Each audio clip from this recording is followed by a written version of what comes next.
చాలా happy. One more మా పారా student. నువ్వు మన అకాడమీ స్టూడెంట్స్ కి ఏం చెప్తారా? అకాడమీ అనేది అది చాలా జ్ఞాపకాలను ఇచ్చింది మాకు. అకాడమీలో ఎన్నో చేసాం మేము. సార్కి అది తెలుసు మేమేం చేసాం అన్ని. సార్ కూడా మమ్మల్ని ఎన్నో క్షమించారు అవన్నీ కూడా. అకాడమీలో చాలా నేర్చుకున్నాం, ఎన్నెన్నో చేసాం, ఎన్నెన్నో నేర్చుకున్నాం. సార్ మాకు ఒక మంచి దారిలోనే తీర్చిదిద్దారు. జై డిఫెన్స్ అకాడమీ, జై జగన్ సార్.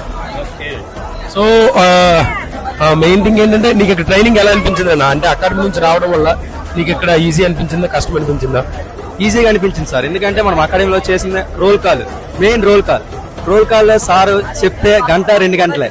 సేమ్ ఇక్కడ కూడా అలానే ఉంటుంది రోల్ కాల్. సేమ్ ఎలా పెట్టారో అలానే ఉంటది. అప్పుడు అనిపించింది సార్ రోల్ కాల్ ఒకటి పెట్టేటప్పుడు ఎందుకు అలా అంతసేపు ఉంచేసేవాళ్ళు, ఏంట్రా ఈ బాధ అనిపించేది. కానీ ఇక్కడికి వచ్చిన తర్వాత అంతసేపు పెట్టడం వల్ల మాకు మంచిది అనిపించింది.